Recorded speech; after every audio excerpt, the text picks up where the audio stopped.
Assalamu alaikum, I'm Aisha and you're watching Samaa News. Here are today's headlines.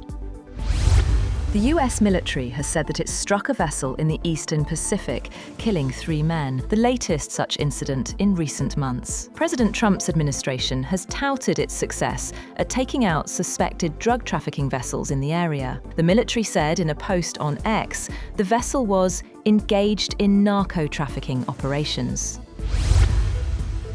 The United States Supreme Court has struck down President Donald Trump's sweeping tariffs imposed under the International Emergency Economic Powers Act, ruling 6-3 that the 1977 law does not grant authority to levy such duties. The opinion, written by Chief Justice John Roberts, upheld a lower court decision and handed a significant setback to the president.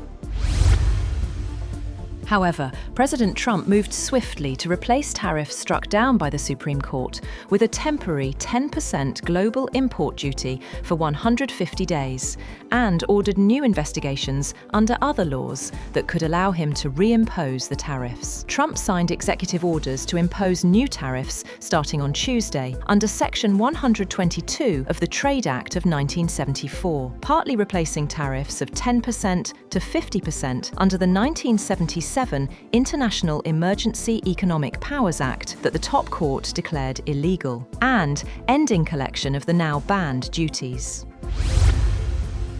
Moreover, Trump will travel to China from March 31st to April 2nd for a highly anticipated meeting between the leaders of the world's 2 biggest economies, a trip announced as the Supreme Court overturned Trump's sweeping tariffs on imported goods. A White House official confirmed the trip just before the highest US court dealt Trump a stinging defeat by striking down many of the tariffs he has used in a global trade war, including some against rival China. Iran's foreign minister has said that he expects to have a draft counter-proposal ready within days following nuclear talks with the United States this week, while US President Donald Trump said he was considering limited military strikes. 2 US officials told Reuters that US military planning on Iran had reached an advanced stage, with options including targeting individuals as part of an attack and even pursuing leadership change in Tehran if ordered by Trump. A US Air Force C-5M Super Galaxy strategic airlifter was seen landing at RAF Mildenhall hours after President Trump's warning to Iran. Tehran responded by threatening retaliation against US bases in the region if attacked. Flight tracking data confirmed the aircraft's arrival. The C-5M is the largest transport aircraft in the US Air Force fleet, capable of carrying heavy military equipment over intercontinental distances.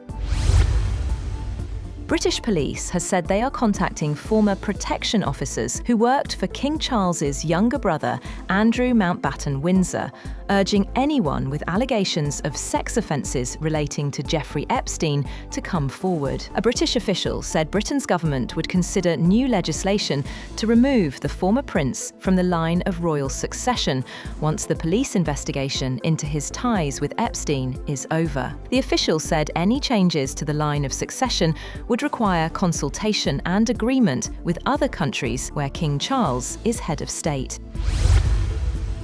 Ukrainian President Volodymyr Zelenskyy says the military track in talks with Russia is constructive, but there has been no positive movement on territorial issues. He said Ukraine expects the next round of negotiations to take place later this month. Meanwhile, the Kremlin, through spokesman Dmitry Peskov, said no date or venue had been confirmed, although Russia's state news agency TASS reported the talks could be held in Geneva, with participation from Russia, Ukraine, and the United States.